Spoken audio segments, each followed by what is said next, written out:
Guys तो ये है यहाँ का मेन मंदिर। यहाँ पे आप देख सकते हो माँ जानकी जन्मस्थली पुनौरा धाम मेंशन है। यहाँ पे लोग बहुत दूर दूर से आते हैं। गाइस तो मंदिर में माता रानी का दर्शन कर लिया हम लोगों ने और आप लोग को भी करवाया है। लकीली यहाँ पे ना कैमरा अलाउड था। अभी हम लोग जहाँ बैठे इस जगह का प्राचीन नाम पुण्यारण्य था। बट यहाँ पे सीता जी का मरवा बनाया हुआ है। यहाँ पे सीता जी का जन्म हुआ था। ये सीता जी का जन्म स्थली है।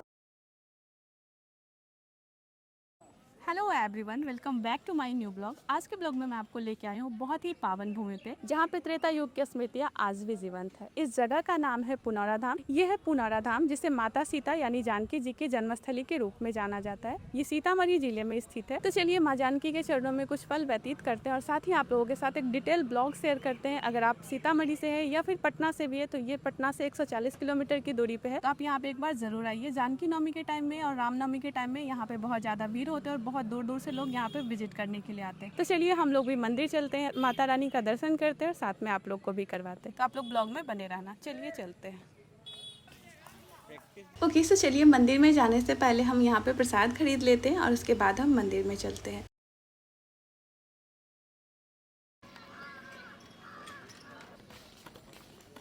गाइस तो ये है यहाँ का मेन मंदिर। यहाँ पे आप देख सकते हो माँ जानकी जन्मस्थली पुनौरा धाम मेंशन है। यहाँ पे लोग बहुत दूर दूर से आते हैं और जानकी नवमी और राम नवमी के टाइम पे यहाँ पे बहुत ज़्यादा भीड़ होता है। यहाँ पे एक कुंड भी है जिसे सीता कुंड के नाम से जानते हैं। तो चलिए पहले हम लोग मंदिर में चलते हैं, दर्शन करते हैं और साथ में आप लोग को भी करवाते हैं। अगर कैमरा अलाउ होगा तो हम आप लोग को अंदर का भी दर्शन करवाएंगे।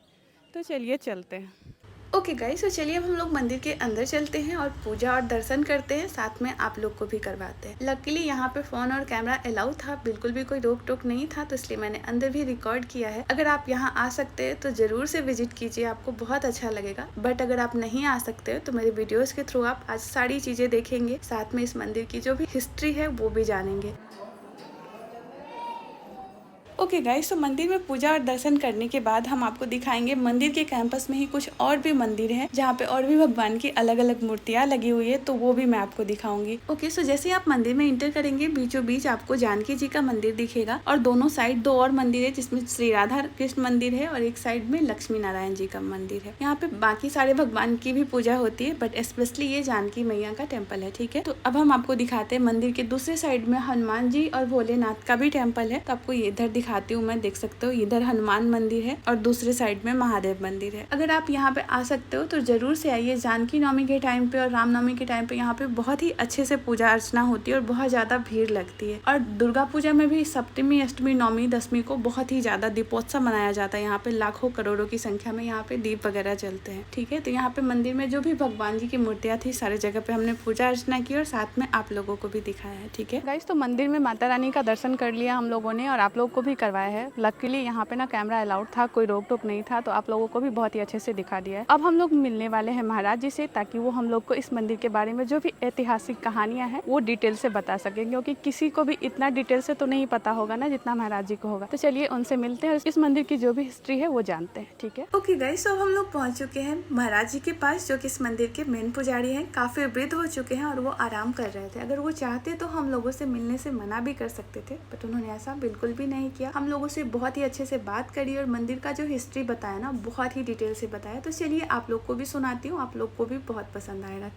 अभी हम लोग जहाँ बैठे इस जगह का प्राचीन नाम पुण्यारण्य था और पुंडरी ऋषि का यहाँ आश्रम था। पौराणिक आख्यान यही है कि प्राचीन काल में जिस समय जनकपुर में जनक जी महाराज राज करते थे, उस समय लंका में भी रावण राज करता था। तो रावण इतना अन्यायी हो गया कि अपने राज के अंतर्गत महात्माओं से टैक्स के रूप में खून लेना शुरू किया। तो जिस समय दूध खून लिया था महात्माओं से, उस समय महात्मा भी श्राप दे दिया था कि कह देना रावण को इसी से नाश हो जाएगा। और वो श्राप युक्त घड़ा लेकर के जब दूत रावण के दरबार में पहुंचता है, तो आया है कि रावण घट दिख भय उलासा। उस घड़ा को देख करके पहले बहुत खुश हुआ, पर बाद में दूत कह सुनाया कि ये तो श्राप युक्त घड़ा है। तो श्राप का नाम सुन करके रावण बहुत दुखित हो गया और दुखित होकर के कहा है कि जनक राज में गरवा दो। प्रमाण में आया है कि जनक राज मद गारद भारत भयऊ यानी मिथिला के मध्य बीच में इस गरा को गाड़ दो। तो यहाँ पर ये प्रश्न उठता है कि जनक राज में क्यों कहा करवाने के लिए, और भी दूसरे तीसरे राज में करवा सकता था। जनक राज में करवाने का मुख्य दो कारण है। पहला कारण तो यह है कि एक समय शिव जी की जो सभा लगी हुई थी उसमें जनक जी और रावण का दोनों का वेदांत पर शास्त्रार्थ हुआ था।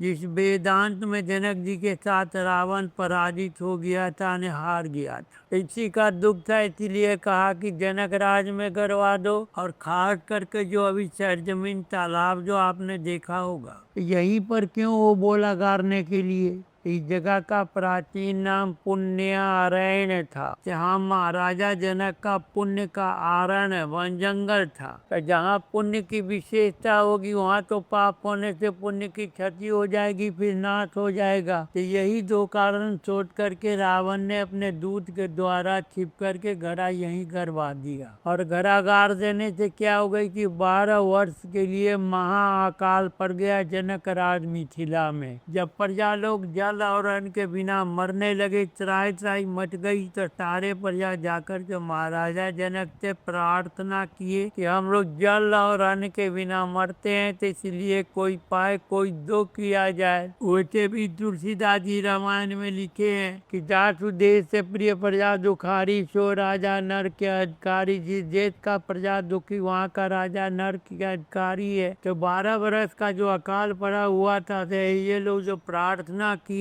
तो महाराजा जनक बड़े बड़े ज्योतिषी महर्षि विद्वानों को बुला करके सभा में पूछे हैं कि हम क्या करेंगे ताकि वर्षा होगी, आप लोग कोई विचार करके बताएं। तो वो लोग विचार करके बताए, आप हलेष्टि यज्ञ करें, और हलेष्टि यज्ञ करके यदि आप अपने हाथ से हल को जो ग्रहण करेंगे यानी चलाएंगे, ऐसा आता है प्रमाण में कि वर्षा होगी। फिर प्रमाण में आया है कि अर्थात ये मिथिला का जो राज आया, ये 64 को चौड़ा और 96 कोस लंबा ये मिथिला का राज्य था। इसका चौहदी आपको बृहद विष्णु पुराण मिथिला खंड वर्णन में आया है। पूर्व में कोसी नदी, दक्षिण में गंगा, पश्चिम में गंडकी शालिग्रामी, उत्तर में हिमालय। ये 64 को चौड़ा 96 कोस लंबा जनक राज मिथिला था। ये बिहार और वो नेपाल पहले नहीं था, मिथिला। और जनकपुर में जनक जी का जो उस समय का जो प्राचीन महल था,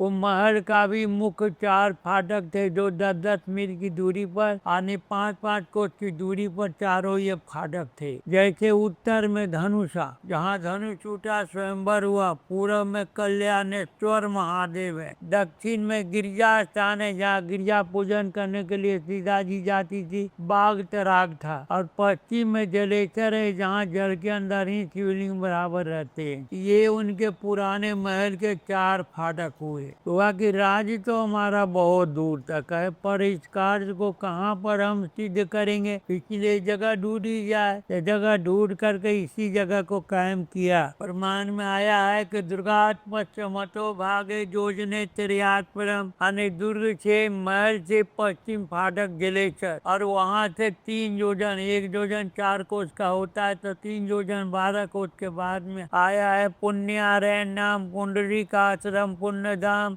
यज्ञ स्थलंग नरेंद्र यतरलांगुल पद्मसो समुत्पन्ना महाभागा सीता राघव वल्लभा जनके ने नीति गिरी साक्षात मया स्वरूपनी। जहाँ पर पुण्यारण्य नाम का वन जंगल पुंडरी ऋषि का आश्रम है, वहीं पर ये कार्य को करेंगे तो प्रमाण में की वर्षा होगी। फिर प्रमाण में आया कि 88,000 ऋषियों का जग में निमंत्रण किया गया। और वहाँ से चले तो शहर में भी 2 मंदिर, एक नई एक पुरानी। वर्तमान जो जानकी स्थान में आया है कि उसके बगल में है 2 मंदिर हैं, वहाँ पर एक पुरानी है एक नई। लेकिन वहाँ पर वो कैंप डाला गया, पड़ाव पड़ा डेरा। और वहाँ से उत्तर पश्चिम कोण में 2.5 किलोमीटर दूर चल करके उन्होंने हलेष्टि यज्ञ किया और हलेश्वर नाथ महादेव को शिवलिंग स्थापना किया। जो हमारे यहाँ के लोग नहीं जानकार है, वैसे उनको बैरिया महादेव कहते हैं कि बैर का वहाँ बहुत बहुत जंगल था। पर लिंग पुराण और विष्णु पुराण मिथिलाखंड वर्णन में उनका नाम आया है हलावर्ता हलेश्वरा। पहले हलेष्टी यज्ञ करके बाद में हलेश्वर नाथ महादेव को शिवलिंग स्थापना किए और वहीं से 3 किलोमीटर दूर से हल चलाना शुरू किए, जो आकर के पीछे पूरब की ओर बुरा। तो रावण के द्वारा जो घड़ा गड़ा हुआ था उसमें हल लगने से घड़ा फूट गया और दिव्य सिंहासन निकला। प्रमाण में आया कि सिंहासन के ऊपर में और सखी समेत निकली। जबकि सखी और सिंहासन निकला, यह दृश्य को देख करके महाराजा जनक यहाँ प्रार्थना करने लगे, भई प्रकट कुमारी भूमि विदारी अद्भुत रूप निहारी। तो सखी और सिंहासन दोनों नीचे जमीन में गुप्त हो गया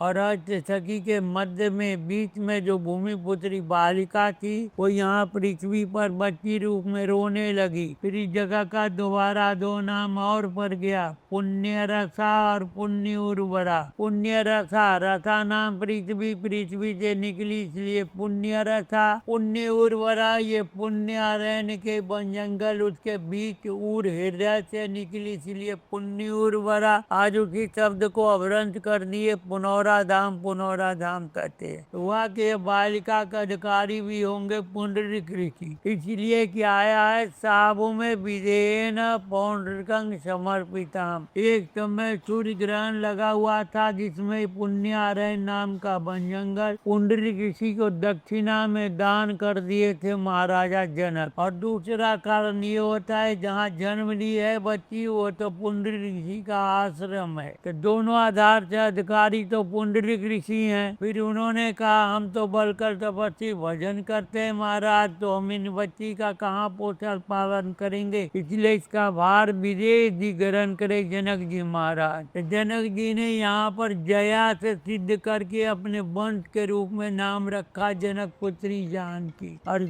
जानकी नाम रख करके जब गोदी में उठा लिए तो आकाश मार्ग से देवता लोग फूलों का वर्षा करने लगे। जब वर्षा शुरू हो गई थी यहाँ से रहने का जगह नहीं था, पुनः वहीं कैंप में ले गए। तो हमारे यहाँ 2 रीति से काम होता है, लौकिक और वैदिक। कुछ वेद के रीत्या का आधार पर, कुछ लोग मत व्यवहार के अनुसार। जैसे हमारे परिवार में लड़का या लड़की पैदा होता है तो 6 दिन के लिए या 12 दिन के लिए अलग अथौत मानते हैं, अलग रखते हैं, छूट मानते हैं। तो जब यहाँ पैदा हुई तो यहाँ से लेकर के वहाँ कैंप जो था कैंप में ले गए और वहाँ 6 दिन तक रखे। फिर नारद जी आए, नारद जी ने कहा इनका नाम तो सीता होगा। तो आप जानकी नाम का और सीता नाम का संकेत समझ लेंगे। यहाँ तो जया से सिद्ध करके अपने वंश के रूप में नाम रखे महाराजा जनक, जनक पुत्री जानकी। और जया कहा जाता है, इसका संकेत पद्म पुराण के स्वर खंड में मिलता है कि तत्रैव च महाराजा जयांग लोक परिश्याम। अन्य जया शब्द का कहने का अर्थ यही होता है कि जिन बच्चे में माता पिता का गुण मौजूद हो और बच्चा स्वयं पैदा ले, अपने आप जन्म ले, उसको जया कहते हैं और जया तीर्थ माना गया। तो यहाँ पर तो जया से सिद्ध करके अपने वंश के रूप में नाम रखे जनक पुत्री जानकी। और वहाँ पर सीता नाम इसलिए हुआ कि शीत जो कहते हैं लोहे का फाल होता है जिसे मट्टी खोदते हैं उसको सीत कहते हैं, और जोती हुई जमीन गड्ढा को चिराउर करते हैं, उसका नाम है सीता। तो सीत और सीता,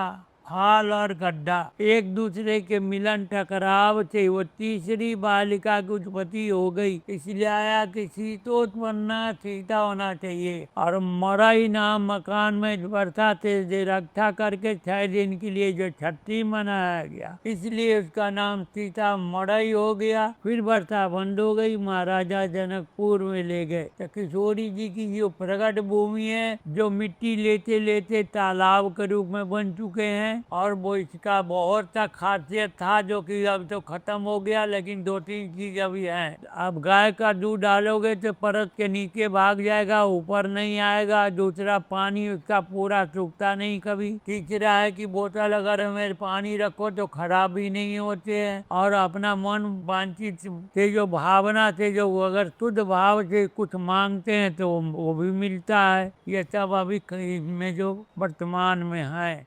ओके गाइस, तो महाराज जी ने हमें इस मंदिर की जो भी हिस्ट्री बताई है बहुत ही डिटेल से बताई और हमें सुन के काफ़ी अच्छा लगा। आप लोगों को कैसा लगा आप मुझे कमेंट करके ज़रूर बताना, ठीक है। अब आप देख सकते हो महाराज जी का जो आश्रम है उसमें बहुत सारे फोटो फ्रेम्स लगे हुए हैं, जिसमें काफ़ी बड़े बड़े सेलिब्रिटी लोग जो इस मंदिर को विजिट करिए महाराज जी के साथ फोटो शूट करवाइए वो फोटो फ्रेम्स लगे हुए हैं। इस फोटो फ्रेम्स में आप देख सकते हो बिहार के मुख्यमंत्री नीतीश कुमार जी भी यहाँ पे विजिट कर चुके हैं, राजनाथ सिंह जी हैं, नितिन गडकरी जी हैं, जो कि यहाँ पे बराबर आते रहते हैं। और इस मंदिर को और भव्य बनाने की भी तैयारी चल रही है। 8 अगस्त को यहाँ पे हमारे देश के प्रधानमंत्री मोदी जी, अमित शाह जी भी विजिट करने वाले हैं, तो आप अगर आसपास में रहते हो तो जरूर से आइए। मंदिर को और भी बहुत ही भव्य बनाने की तैयारियां चल रही है। तो चलिए अब हम लोग चलते हैं सीता कुंड की तरफ। गाइस, तो आपने महाराज जी से सुना इस मंदिर के बारे में जो भी ऐतिहासिक कहानियां बहुत ही डिटेल से बताया। इतना डिटेल से तो हम लोग को बिल्कुल भी पता नहीं था। आई होप आप लोग को भी पसंद आया होगा। तो चलिए अब हम लोग चलते हैं सीता कुंड की तरफ, जहाँ पे सीता जी का जन्म हुआ था, और एक कुंड है जिसके बारे में भी आपने सुना महाराज जी से। तो चलिए अब चलते हैं। मंदिर साइड से कुछ ऐसा दिखता है और यहाँ पे ना पूजा, हनुमान आराधना, सुंदरकांड हर चीज़ किया जाता है। आप यहाँ पे सत्यनारायण भगवान का पूजा वगैरह हर चीज़ करवा सकते हैं। ये है मनोकामना महादेव मंदिर, पुनौरा धाम, सीतामढ़ी, बिहार। तो चलिए अंदर देखते हैं। यहाँ पे महादेव जी का मंदिर लग रहा है। यहाँ पे महादेव जी का मंदिर है। इस बगल में लाइन से जो है जी, जो पुजारी मर गया ना उसी का वो समाधि स्थल से बनाया गया है। जी। अहिमा तो जानकी जी का मंदिर है, महादेव मठ है, हनुमान जी का, सीता जी का मंदिर और ये जनक जी जो हल जोत रहे थे वही दिखाया गया है। है। जी, हनुमान जी कहाँ गए? नहीं गए। सीता जी का मरवा। अच्छा, ये सीता जी का मरवा है। हाँ, वो सीता जी का मरवा। अच्छा गाइज, ये है सीता जी का मरवा। यहाँ पे मरवा बनाया हुआ है। शादी तो जनकपुर में हुआ था, बट यहाँ पे सीता जी का मरवा बनाया हुआ है। यहाँ पे सीता जी का जन्म हुआ था। ये सीता जी का जन्म स्थली है। और यहाँ पे हनुमान जी हैं। को ये बच्चा है, ये बोल रहा है हनुमान जी को 5-10 रुपये तो चढ़ा दो। मुझे पता था कि भगवान को भी चढ़ाएंगे तो यही लेगा, इसलिए हमने इसे ही दे दिया है। ठीक है ना। अब हमें कुछ आशीर्वाद दे दो। क्या आशीर्वाद दोगे? कुछ भी दे दो अच्छा सा। क्या करेगा पैसा के बताओ, क्या करेगा पैसा के? जो मन करेगा करेगा। ठीक है, जाओ।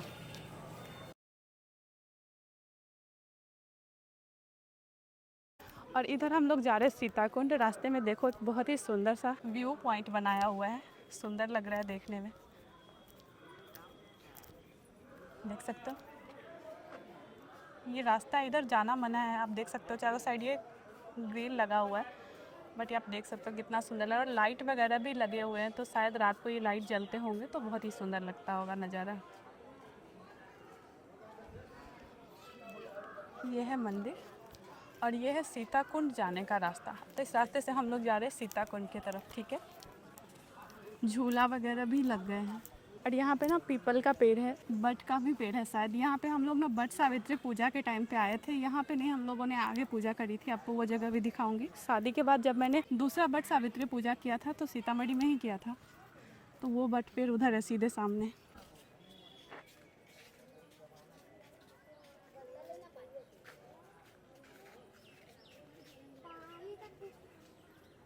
और यही सीता कुंड है, यहीं पे सीता जी का जन्म हुआ था। यहीं पे हल चला रहे थे जनक जी, उसी दौरान उनको एक घड़ा मिला था और घड़े से टकराने के बाद जब वो रुके थे तो उसमें एक छोटी सी लड़की थी जो कि सीता जी थी, जानकी जी थी। देख सकते हैं चारों साइड का व्यू बहुत ही सुंदर सा लगता है। महाराज जी ने हम लोग को बताया कि ये कुंड कभी सूखता नहीं है, ये हमेशा इसमें पानी रहता ही है। और इसी में ना सीता जी का जन्म हुआ था। उस साइड जो आपको एक बट का पेड़ दिख रहा है ना, वहीं पे हम आए थे पूजा करने।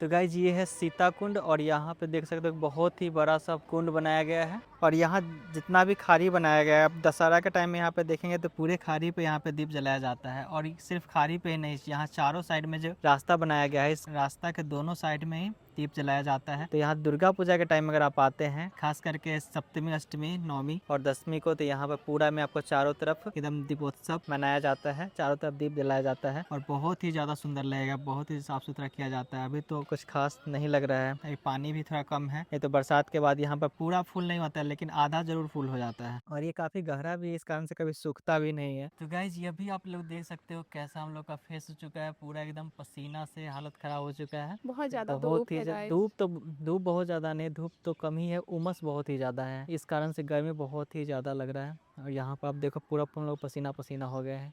जल्दी जल्दी से फोटो ले लो। जल्दी से हम लोग फोटो लेते हैं और यहाँ से निकलते हैं। गाइस तो मेरे पीछे आप देख सकते हो बहुत ही सुंदर सा व्यू पॉइंट बनाया हुआ है और अब मंदिर में धीरे धीरे बहुत ज़्यादा भीड़ होने लगी है। जब हम लोग आए थे उस टाइम इतना भीड़ नहीं था, बट अब बहुत सारे लोग आ चुके हैं। तो मंदिर दर्शन कर लिया हमने और जितना पॉसिबल था बहुत ही डिटेल से मैंने आप लोगों को भी दिखाया है। आई होप आप लोगों को पसंद आया होगा। आप लोग को एक बार यहाँ पे ज़रूर विजिट करना चाहिए। अगर पॉसिबल है तो जानकी नवमी या रामनवमी के टाइम पे विजिट कीजिए, उस टाइम पे यहाँ आके आपको और भी ज़्यादा अच्छा लगने वाला है। गाइस अगर आप यहाँ पे आना चाहते हैं तो आप आ सकते हैं। यहाँ पे नज़दीकी रेलवे स्टेशन यहाँ से 5-6 किलोमीटर दूर है और पटना से ये लगभग 140 किलोमीटर दूर है। तो वहाँ से ना आपको डायरेक्ट ट्रेन भी मिल जाएंगे सीतामढ़ी के लिए और आप बस से भी आ सकते हैं। जगह बहुत ही अच्छा है, आप एक बार ज़रूर विजिट कीजिए। और आपको मेरे ब्लॉग कैसे लगे आप मुझे कमेंट करके ज़रूर बताएं। मैंने डिटेल से आपको समझाने की कोशिश करी है, जो भी चीज़ें मैंने यहाँ पे देखी है आपको भी दिखाई है। आई होप आपको पसंद आया होगा। तो इस ब्लॉग को यहीं पे एंड करते हैं, फिर मिलेंगे एक नए ब्लॉग के साथ। तब तक के लिए बाय बाय, टेक केयर।